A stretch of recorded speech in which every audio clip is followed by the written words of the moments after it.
Minimal keberangkatan yang pernah ada 100, Ustaz.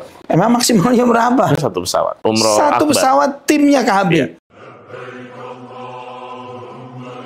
Bismillahirrahmanirrahim. Assalamualaikum warahmatullahi wabarakatuh. Waalaikumsalam. Alhamdulillah wassalatu wassalamu ala Rasulillah wa ala alihi wa sahbihi wa man walah.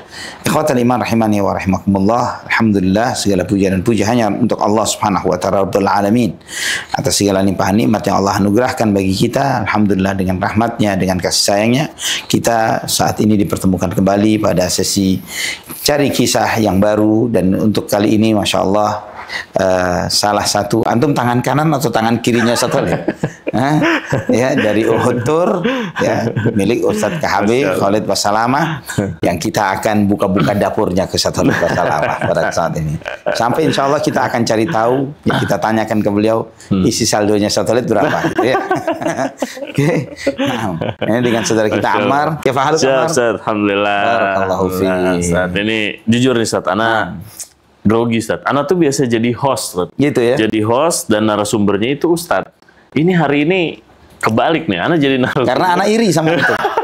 Ya. Selama ini Ustadz selalu ditanya. Iya. Kenapa Ustadz nggak boleh nanya?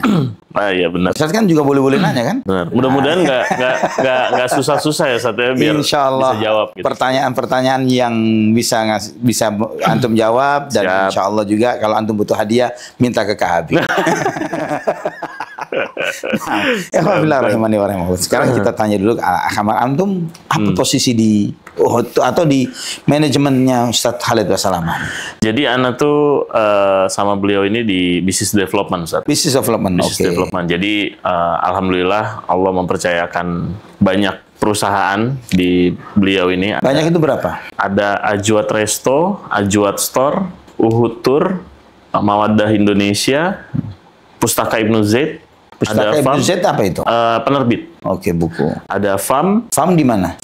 Di daerah Sukabumi. Oke. Terus ada apa lagi ya? Nah, sampai lupa tadi Ajwat Store. Gazwah Media Indonesia. Gazwah Media ya. Sama terakhir itu yang non-profit, Yayasan Sedekah Kreatif. Yayasan Sedekah Ya, Kreatif. jadi yang bersifat bisnis itu Ana bisnis development. Antum untuk bisnis development-nya. Kenapa Ustadz Khalid milih antum untuk jadi? Allahu alam, Ustaz. Hah? Potensi apa yang dilihat dari antum? Ya mungkin karena apa namanya, pengalaman kali ya. Oke. Karena Apa pengalaman? sebelumnya kan Ana di marketing properti, terus juga dulu sempet Ana di properti ini Ana punya pengalaman terbiasa untuk bertemu dengan investor, orang-orang yang dulu Ana jual apartemen. Nah, kita kan dulu kalau di properti kan kita menyebut mereka nih bukan customer, investor gitu kan. Mereka investasi apartemen ke kita. Masya Allah, Masya Allah, barakallahu fiik. Jadi antum di business development. Nah, sekarang ini kalau bicara di business development di apa namanya, di timnya, antum holdingnya apa namanya? Gazwah Enterprise. Gazwah Ya, Enterprise. jadi Gazwah Enterprise itu yaitu holdingnya ya? Holdingnya, membawahi. Masya Allah, tabarakallah. Apa yang sekarang lagi program yang akan dibuka untuk development berikutnya ini? Program atau yang lagi masuk perencanaan atau yang akan dikembangkan lebih lanjut? Alhamdulillah sekarang ini memang kita lagi masif membuka cabang Ustadz. Jadi Ustadz Khalid ini dari Ajwat Resto ini, beliau kan membangun Ajwat Resto ini dari tahun 2013. Ajwat, berapa cabang Ustadz? Sampai sekarang alhamdulillah baru satu. Oke. Satu Yang di Kebayoran. Kebayoran. Nah, restoran itu di tahun 2024 beliau memutuskan untuk kita mulai buka kemitraan. Jadi beliau ini membuka kesempatan untuk teman-teman, saudara-saudara Muslim kita yang ingin apa ya istilahnya memiliki bisnis yang selama ini mungkin dianggap apa namanya, insya Allah kan kalau Ajwat Resto ini makanannya halal, bahan-bahannya halal, sistemnya halal, manajemennya juga halal. Kita betul-betul beliau itu memperhatikan semuanya. Masya Allah.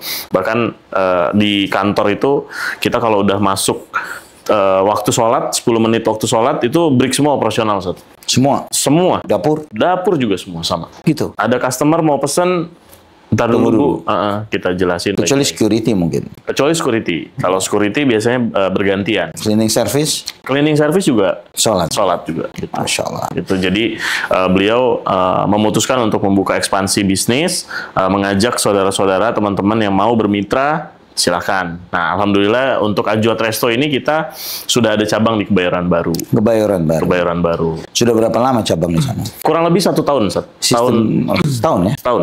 Baru setahun. Sistemnya gimana kemitraan dengan Ajwa Resto? Jadi kita memberikan paket kemitraan dengan harga yang mungkin nanti bisa dijabarkan secara jelas ya. Yeah. Tapi kurang lebih nilai investasinya itu untuk satu restoran itu di angka 6 miliar. 6 sampai 8 miliar. Include tempat? Itu kalau 8 miliar udah termasuk tempat. 8M? Interior, kitchen equipment, manajemennya, bahan baku, segala macam. Tim itu udah termasuk semua. Tim? Sudah termasuk semua. Manajemen di tangan?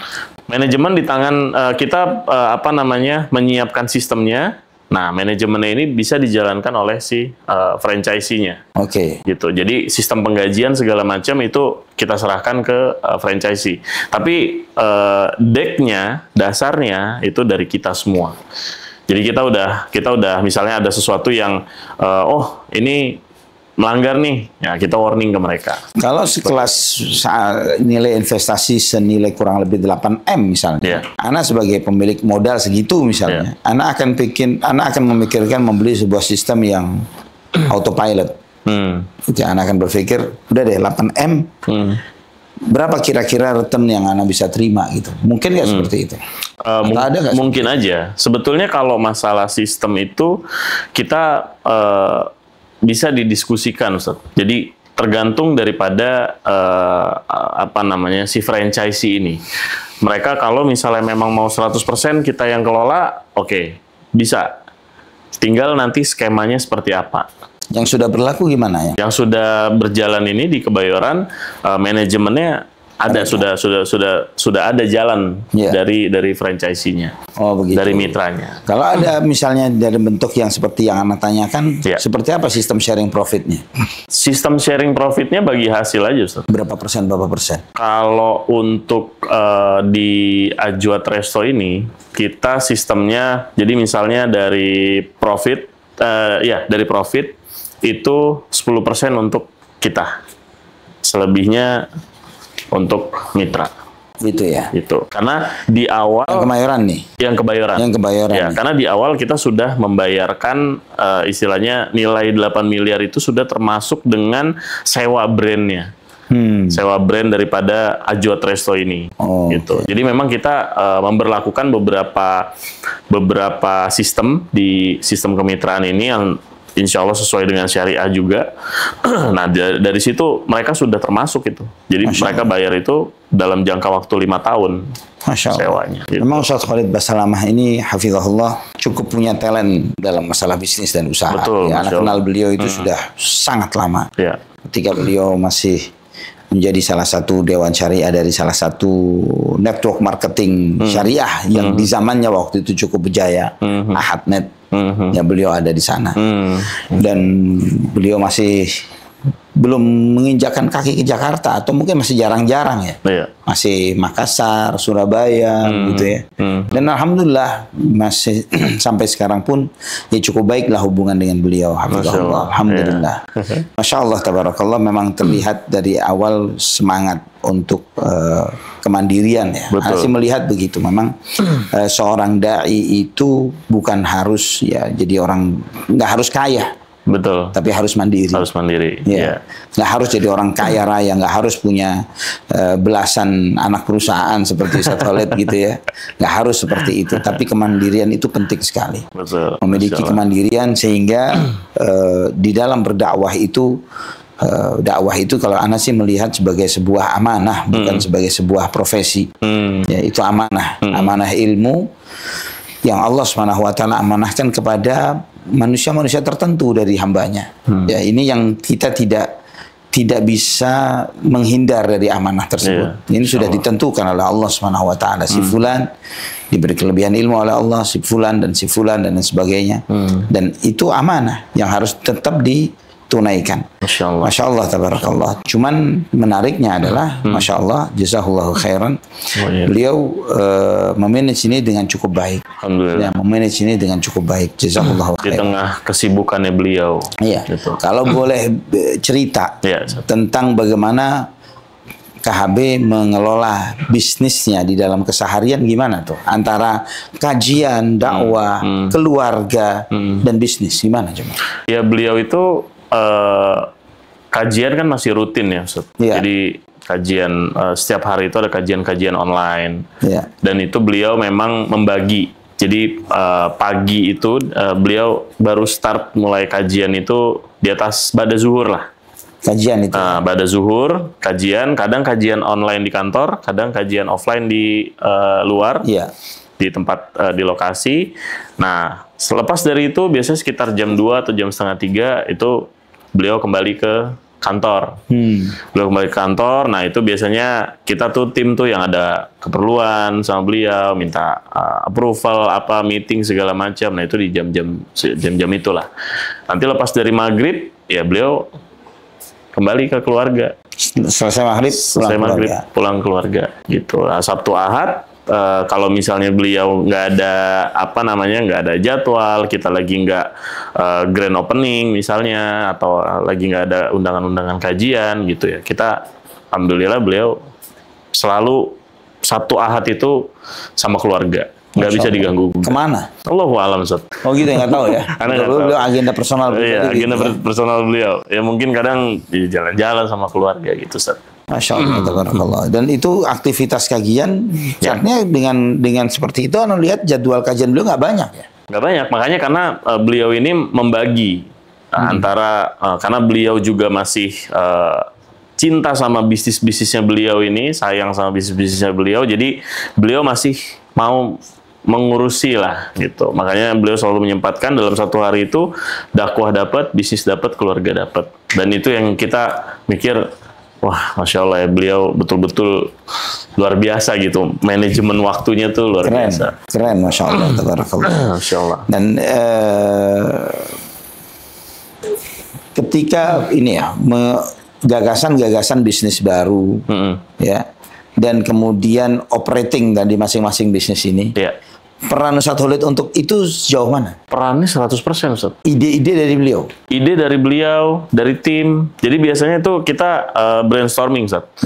Beliau ini juga selalu memposisikan, kalau misalnya kita ada ide, bicarakan ke Ana. Kita diskusi bareng.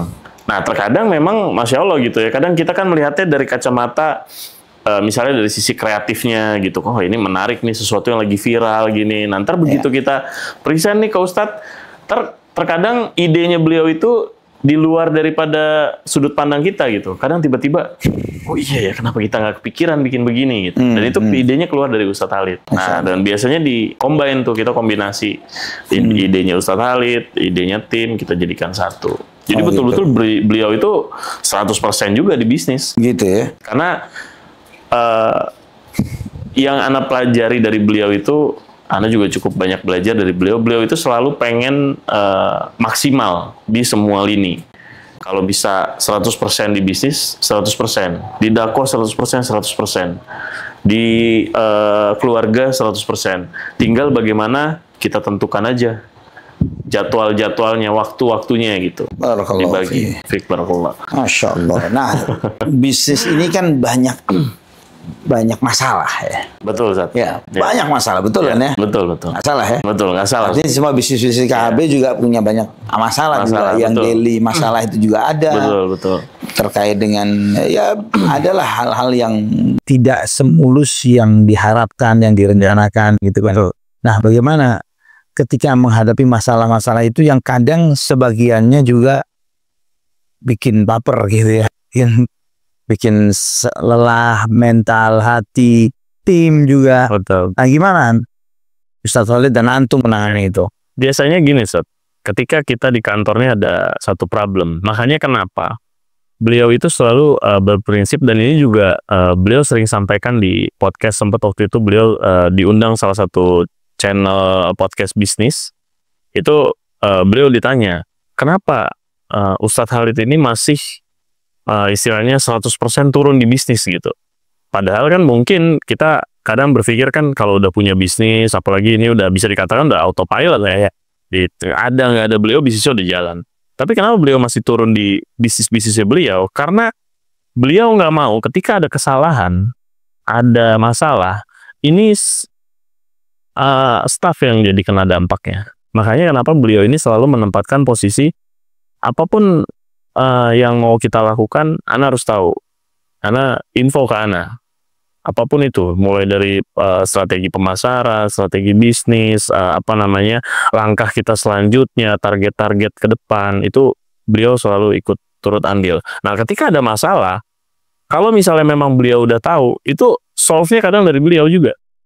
Dan terkadang kita juga, biasanya kadang kita ketika lagi ada masalah di bisnis gitu kan, kadang kita mikir, aduh kayaknya butuh waktu dulu nih untuk nyelesain gitu. Tenang dulu, nyari solusinya gimana nih, tenang dulu gitu. Nah, terkadang beliau itu taktis gitu, Ustaz.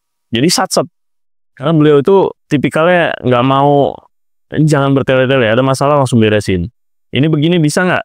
Nggak bisa, ya udah langsung cari solusi. Begini.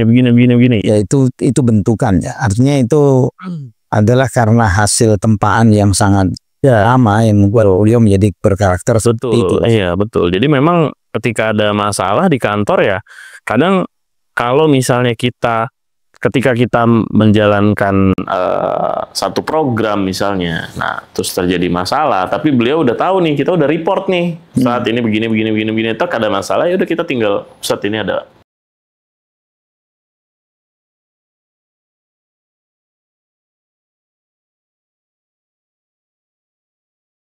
Goyang lah. Iya, oke. Kalau masalah yang cukup besar, alhamdulillah sih nggak ada, Ustaz. Karena masih dalam dinamika masalah-masalah perusahaan lah, dalam berbisnis segala macam. Ya cuma memang sering kita temukan kendala-kendala, masalah-masalah yang ini gimana ya gitu, kita sebagai tim gitu. Kadang kita sebagai tim selalu ketika ada masalah nih, gimana nih caranya supaya bisa kita clearkan dulu nih. Karena kita juga ngelihat kasihanlah beliau udah sibuk dakwah, udah sibuk keluarga segala macam. Kalau bisa kita selesaikan, kita selesaikan. Tapi kalau udah deadlock nih, udah nggak bisa, ya udah kita langsung ke Ustadz. Masya Allah. Gitu. Masya Allah. Di situ. Ada nggak bisnis KHB yang gagal? Alhamdulillah, selama Ana ikut beliau, jalan semua, Ustaz. Ada jalan semua ya? Jalan semua. Nggak ada yang sampai close gitu? Nggak ada. Dan bahkan sekarang tadi Ana sempat singgung masalah cabang itu.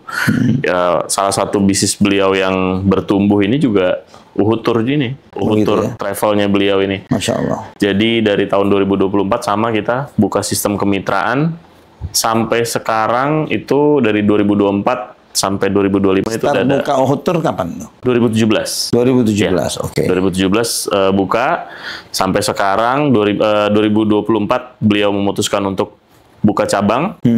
Dari 2024 cabang pertama Makassar, cabang kedua itu Malang, lanjut Surabaya. Februari kemarin, awal Februari itu di Solo. Dan baru pekan kemarin Ana baru pulang Balikpapan. Jadi total ada 5 di luar kota, 1 di Condet pusat, nah 1 lagi di Ajuat Kebayoran itu juga kita ada Uhud Tour juga. Jadi itu bonus ya untuk pemilik yang franchiser. Ya beliau ya pemilik dari Kebayoran ini juga pengen juga di situ. Jadi Kebayoran ini pengen dibuat jadi duplikasinya Condet. Nah, kan Condet kan semua ada tuh. Ada resto, ada store, ada Uhud. Nah, di sana juga sama. Dibuat seperti itu juga. Dibuat seperti itu. Masya Allah. Masya Allah, tabarakallah. Nah, yang cabang-cabang 5 ini sudah ada keberangkatan belum? Makassar udah, Surabaya, Malang juga udah. Terus Solo kemarin alhamdulillah karena baru ya, belum lama ya. Tapi ketika itu buka udah langsung ada yang daftar. Oke, nah ngobrolin Uhud Tour. Nah ya. Uhud Tour ini travel yang sangat melekat brandingnya dengan KHB. KHB betul. Gitu kan ya. Jadi ekspektasi setiap mereka yang mau berangkat pasti berangkat dengan KHB. Berangkat dengan KHB, betul. Padahal tidak akan mungkin itu dilakukan oleh sebuah travel untuk KHB terus berangkat, gitu kan ya? Iya. Gimana manajemennya? Jadi beliau itu jadwalnya berangkat sama Uhud itu selang-seling, Ustaz. Bulan ini berangkat, bulan depan di Jakarta, bulan depan berangkat lagi. Setiap 2 bulan dia berangkat? Setiap 2 bulan. Setiap 2 bulan Setiap berangkat? 2 bulan berangkat. 6 kali dalam setahun? 6 kali. Plus Itu haji? Plus haji.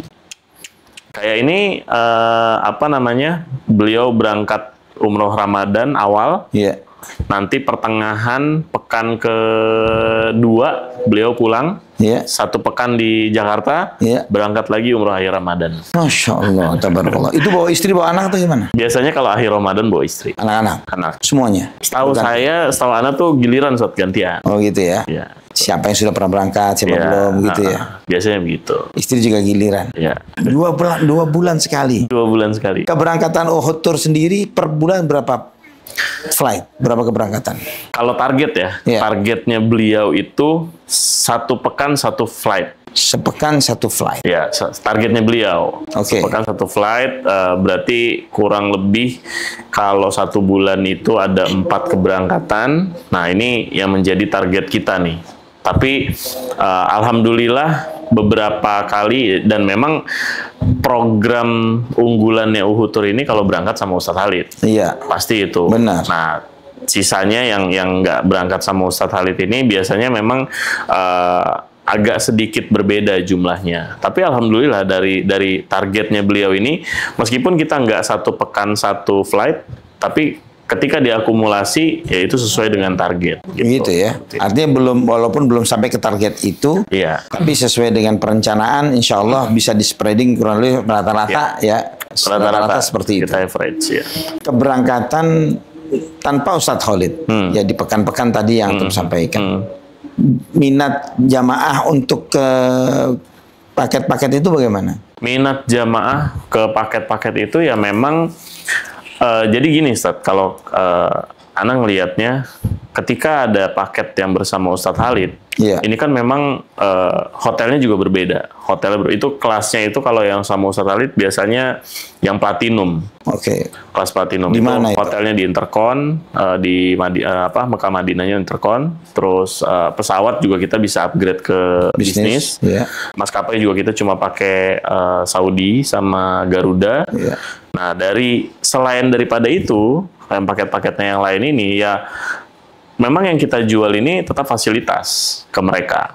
Makanya sering kita singgung kalau misalnya kita membranding Uhud Tour ini umroh sesuai Quran dan Sunnah gitu. Ya mungkin udah banyak sekarang. Iya. Tapi yang memang bisa berkomitmen terhadap fasilitas, terhadap hotel, terhadap segala sesuatu yang memang terkadang kan kalau kita berangkat umroh sering Ana dengar juga gitu dari pengalaman-pengalaman kalau Ana kebetulan berangkat umroh dulu sama Uhud gitu, jadi tahu oh fasilitasnya begini gitu. Iya. Tapi kalau yang lain, kadang tiba-tiba pas di sana, tiba-tiba hotelnya berubah, tiba-tiba apanya yang nggak dapet gitu. Nah Uhud ini menjaga komitmen di situ, Ustaz.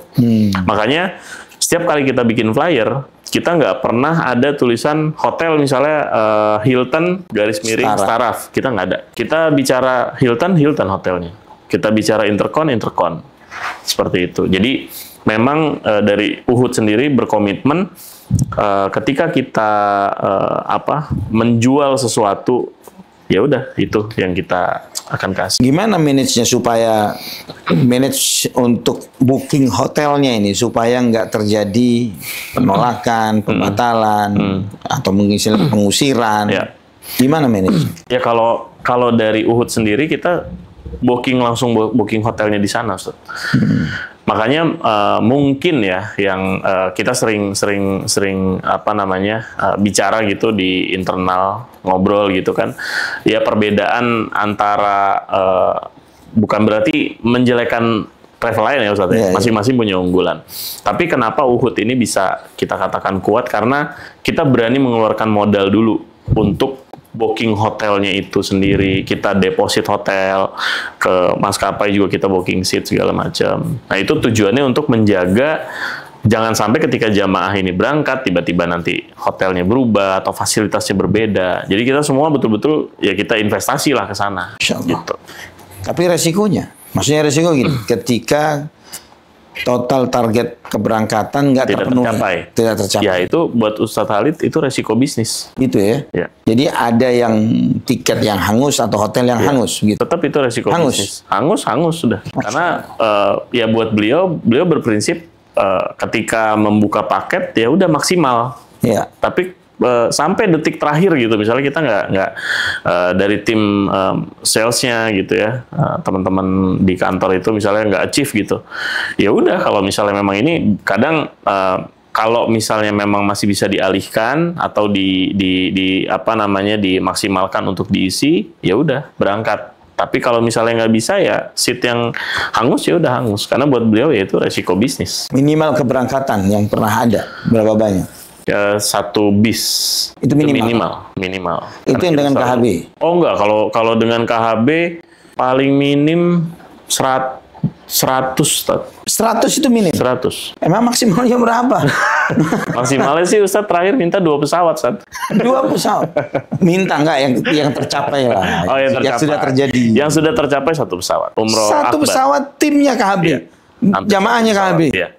Itu Allah. tahun kalau nggak salah ya, Ana saat itu Ana belum bergabung, tapi Ana sempat dapat historinya itu 2019 kalau nggak salah. Allah, 1 pesawat. 1 pesawat. Jamaahnya Ustadz Khalid Wassalam. Jamaahnya Ustadz Khalid Wassalam. Itu momen umroh akbar. Ini tour leadernya berapa orang nih? Ana kurang tahu tuh di saat itu karena Ana belum bergabung. Di situ ya. Ya kalau ini aja nih kita apa namanya untuk yang awal Ramadan ini ada 300 kalau nggak salah ya sekitar 320 jamaah dengan KHB semua nih. Iya. 320 jamaah. Tim dari Uhud berapa orang? Tour leadernya itu ada 1, 2, 3. Ada 5 orang. Oke. Dari sana juga kan kita ada. Iya, betul, jelas. Termasuk kameramen, termasuk Ustadz Khalid. Nah itu kurang lebih sekitar ada 5 orang yang berangkat dari Jakarta, terus ditambah tim yang di sana. Biasanya mutawif itu kalau udah segitu ya mungkin sekitar 3 atau 4 orang lah mungkin. Gitu. Jadi total tim di bawah 10 orang untuk nanganin 300-an orang. Iya. Masya Allah, luar biasa. Tapi pasti nggak satu hotel dong. Enggak, itu kebagi. Kalau ya? yang Sesuai kalau dengan ini paket-paketnya ya, gitu ya. Kalau ini kebagi. Nah, ketika terbagi-bagi seperti ini, antum Ya. melakukan namanya city tour, untuk melakukan ini semuanya. Semua jamaah berharap dekat dengan KHB. Betul. Iya kan gitu kan ya. Gimana manage itu? Itu balik lagi Ustadz, karena kan ada kelas yang tadi tuh, yang Iya. platinum dan gold. Biasanya kalau platinum dan gold ini ya itu tadi dibedakan dari hotelnya. Iya. Kalau platinum itu satu hotel biasanya sama Ustadz Khalid, terus juga bisnya juga biasanya bareng gitu. Kalau yang gold itu biasanya beda bis, beda ini apa, dan mereka umumnya paham lah. Mereka umumnya paham. Kadang kita juga udah mengedukasi dari Jakarta. Ini nanti umrohnya bareng sama Ustadz Khalid ya, Pak, Bu. Tapi nanti apa namanya? City tour gitu-gitu. Ada beberapa keberangkatan yang bareng juga, ada beberapa keberangkatan yang memang bisa tergantung dari paket-paketnya. Tapi umumnya biasanya umrohnya itu pasti bareng sama Ustadz Khalid. Terus juga kadang beliau juga mengadakan taklim juga di sana. Nah itu kalau taklim itu juga gabungan. Gimana menggabung taklim di sana dengan jumlah jamaah sebesar? Kalau misalnya kita bisa sewa ballroom itu sewa ballroom. Tapi terakhir itu di sana udah agak susah ya, Ustaz. Iya, betul. Untuk ini. Benar. Nah, biasanya beliau itu booking kamar yang cukup besar untuk bisa nampung. Jadi di kamarnya beliau itu jamaah masuk di kamarnya beliau. Kalau yang ini 300, Ana nggak tahu nih teknisnya, Ana belum tahu. Tapi kalau sebelum-sebelumnya itu kalau masih 100, masih bisa masuk. Biasanya Ustaz di Intercon itu yang suite tuh yang kamarnya paling gede. Iya, kamar paling 100 besar. orang bisa masuk. 100 orang bisa masuk. Kalau selama 100 orang itu lagi nggak ada di kamar, Ustaz KHB dengan siapa nih? Biasanya sama tim. Oh begitu. Ya, bisa gulung-gulung di kamar. Bisa gulung. Bisa main bola. Bisa main bola. Iya. Di Jadi kalau yang suite. Yang suite gitu. Booking dong, cari umrah buat Ustaz. Kalau Ana sebetulnya kalau Ana teknis di sana memang belum nggak terlalu paham ya, karena biasanya tim teman-teman yang sering berangkat. Ana berangkat waktu itu tahun 2022 sama beliau itu, dan itu jamaah yang saat itu berangkat bareng sama Ana itu beberapa keluarga, sama ada ya kalau nggak salah tuh cuma sekitar 50-an orang lah. Masya Allah. Itu Ustaz. Paket terdekat yang di istilahnya digacukan atau diandalkan oleh Uhud ini. Yang paket terdekat ya? Iya, Ustaz? yang diandalkan insya Allah ini paket andalan nih, salah satu yang mungkin akan menjual dengan yang berbeda dengan paket pada umumnya jamaah yang lain yang sedang ditawarkan ke jamaah, Pak. Ya, akhir Ramadan, haji furoda, haji khusus. Haji furoda, haji khusus. Ya. Yang plus. Itu umroh Ramadan, yang plus itu, umroh plus ya? Iya. Umroh plus itu sekarang kayaknya belum, Ana belum dapat update tuh ya. Ya. Tapi biasanya itu di season-season yang liburan tuh biasanya. Biasanya umroh plus Turki, kan kemarin Desember baru umroh plus Turki. Nah, mungkin di bulan Juni atau di Juli mungkin ada, di akhir juga ada. Itu ya. Dan sekarang seperti Ustaz Firanda, Fikuhullah, beliau bikin paket umroh siroh gitu misalnya. Siroh, ya. Sampai ke Tabuk, sampai ke tempat-tempatnya. Pernah nggak USKHB begitu? Kita sih udah kasih masukan. Tapi dan belum ini beliau lagi coba untuk meramu lah kira-kira karena beliau ini kan pengen Uhud juga lebih punya value. Jadi orang juga nggak ngelihat ini udah biasa nih kayak gini. Jadi kadang beliau nih punya ide sendiri, nanti kita bikin plusnya seperti ini gitu. Tapi kalau sekarang yang masih berjalan umroh plus Turki masih. Tahun kemarin umroh plus Turki. Luar biasa. Nah, ikhwafillah rahimani wa rahimakumullah, ini buka-bukaan travel gitu ya. Agak ngeri nih.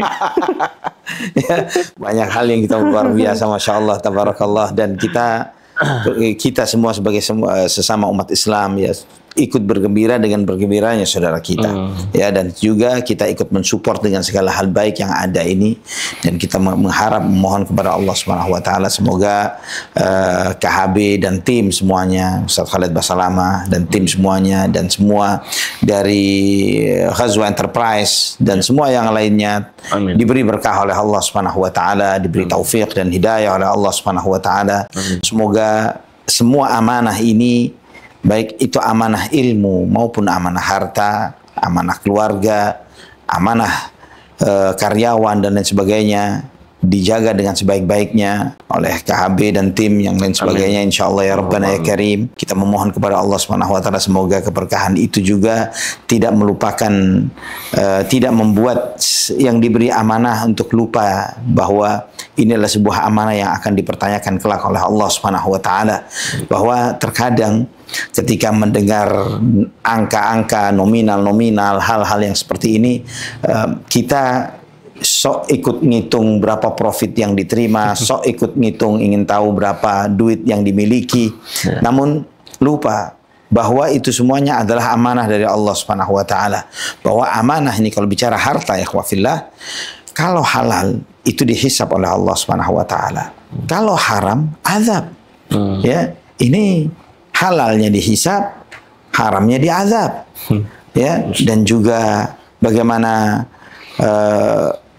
Nabi Shallallahu Alaihi Wasallam sampai pernah bersumpah di depan Ka'bah, ya mereka adalah orang-orang yang paling minim nantinya, yang paling miskin, yang paling minim nantinya di hadapan Allah Subhanahu Wa Taala. Wa Rabbil Ka'bah, demi Tuhannya Ka'bah. Sampai kemudian sahabat bertanya, siapa mereka ya Rasulullah? Yaitu orang-orang yang diberi amanah harta yang banyak, namun dia tidak menunaikan haknya kecuali yang begini, yang begini, yang begini dan begini, kata Nabi Shallallahu Alaihi Wasallam.